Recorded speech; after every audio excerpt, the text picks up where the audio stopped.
Hello everybody, this is Fernando for the latest Cryptids and Monsters of the Week video. As always, these special videos just involve a random page within the cryptids.wikia.com website, and basically whatever it lands on, I'll talk about here. That's what makes these videos so much fun, is that I have no idea 5 minutes before I do this essentially what I'm going to talk about, but whatever it does, then that's when I feature it here, unless of course it's something that I've done already within the past, such is the case with this very unique cryptid that is found there deep within the forests of the Congo. Very few sightings associated with it, but even then those sightings have not been well. This is apparently a pretty violent cryptid, one that is absolutely territorial when it comes to its actions. You'd get a lot of warnings is the sense that I got, but you don't want to push this thing to the limit too. In fact, it's so rare that there's hardly any interpretations of it too.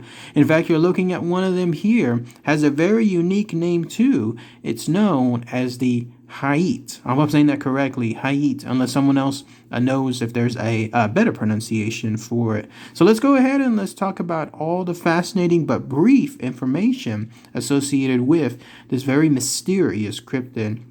So here's how it goes. If you wanted to find where this cryptid is, you have to go once again to the Congo there in central South Africa. And then once you're there, you're pretty much going to have to go deep within the actual forest itself. No, there's no like specific location in this case that you could try to pinpoint it. In fact, it seems to be just random, but it also seems to like having its territory within some of the rivers there. More on that here in a minute as to why that particularly stood out. But yes, somewhere there in the deep dense forest, that's where you'll come across this cryptid. In fact, you'll have another indication of it well beforehand because of the way that it sounds. Apparently, it has a very unique screech, almost like a howl that it has. Who knows if this is for territorial purposes or if it's more for adversarial purposes. You know how you have some animals where they fight amongst each other to essentially have dominance and then to get clans started, get females from the group and so on. So maybe that's it too. Or maybe it's just doing it to communicate with some of the other Haiit located way out there. But you'll know you're within its vicinity because its howl is heard up to a mile away. That's essentially how loud this thing is, which is interesting because when you actually come across this cryptid, it's actually quite tiny. In fact, let's talk about first then about its physical characteristics. It's actually about 2 or 3 feet tall.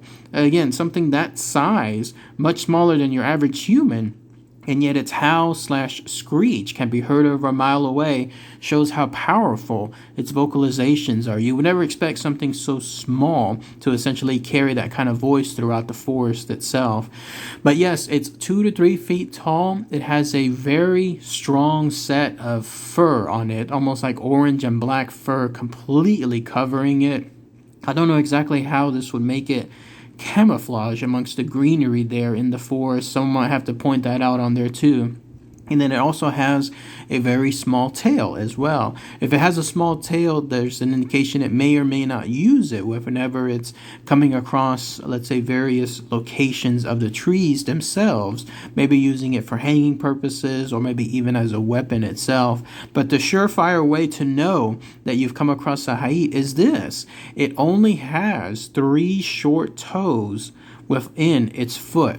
Unlike other primates that have the full set of toes, this only has 3 toes. There's no indication as to why this particular cryptid or evolution of a monkey or ape seems to only have a smaller set of toes, why it lost 2 of them. But there it is as far as it having that unique trait. Maybe it has the lesser toes because its evolutionary course realized it didn't need to have those, either living up in the trees or walking amongst the ground itself. Although the sense that I got when I was reading the information is that it seems to live more amongst the trees themselves. But either way, though, that's a sure way sign of knowing that you've come across the Haiit themselves. And it also seems to make its presence known within the early morning. Maybe it's an early riser, or maybe it's a late sleeper, something along those lines. But still, that's another good indication of when you're coming across it.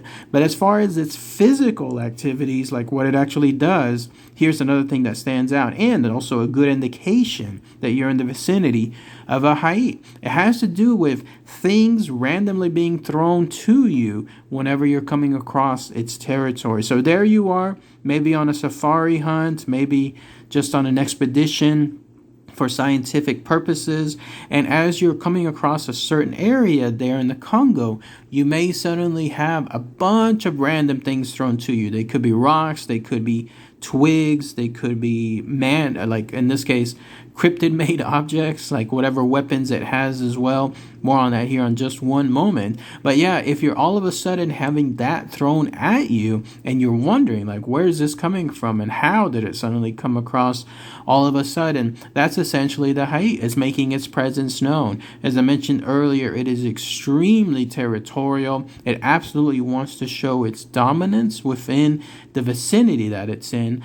Anyone that comes across it, either other people or other Haiit themselves, it will absolutely make certain they know that it sees you and that it wants you out of that location right then and there. In fact, there was incidents apparently that occurred with a man who was there on a river, riding down on the river with his boat, and as he was checking on some things, first he heard some screaming, is what it sounded like, some of that screech and howl that I was mentioning earlier. And when he looked up out of the blue, that's when he saw things being thrown at him. In fact, he realized that something was targeting him specifically. This wasn't just, let's say, the wind knocking things out of some trees and having it land on his boat. No, something was clearly attacking him. And then it went up another notch whenever this Haiit, the one that was doing all this stuff just moments earlier, jumped from one of the actual trees, landed right on his boat,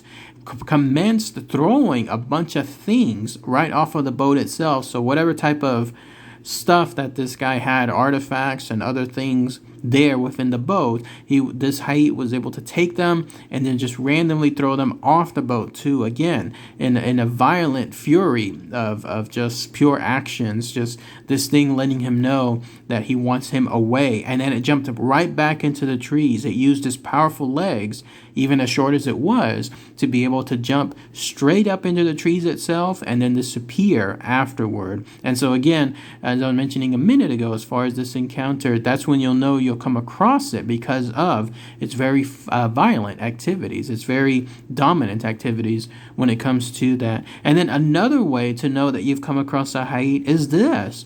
I was mentioning a little bit earlier about weapons, about cryptid-made weapons. Get this. Apparently this creature is intelligent enough to be able to make sharpened sticks and then also stones like on a hammer. So it is that intelligent. It is able to take rudimentary materials and then use that to be able to make these type of primitive tools. Isn't that interesting? This shows that this cryptid has already an intelligence above most other animals out there in the animal kingdom. Here you have something that is able to take what is necessary to create even more powerful, even if primitive, weapons, and then use those to great effect. Like a stick sharpened, imagine with the power that this thing has, it's able to create so much havoc if this thing was coming at you with that type of sharpened stick, let alone something along the lines of a hammer slash stone, like a stone on some kind of self-made hammer. That would be a sight to see as far as this creature, almost like something out of Planet of the Apes, no, when it comes to something like this.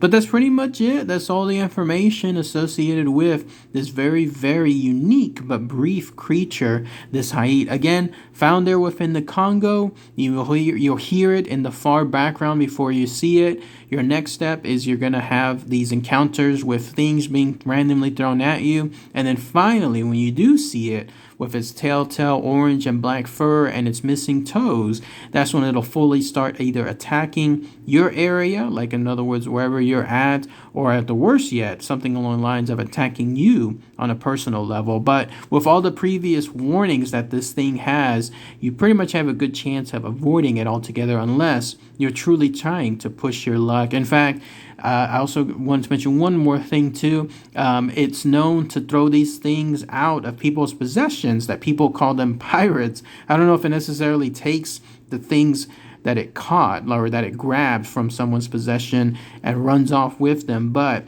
at least with regards to that, there's another angle with it. It does it so well that people are calling it pirates. But if anybody knows any more info, anything else I might have missed about this Haiit, then please let me know. Anyone know more local legends there from the Congo area? Definitely love to hear from a local standpoint any more information that stands out. All right, everybody. Thanks again as always. Take care. Bye.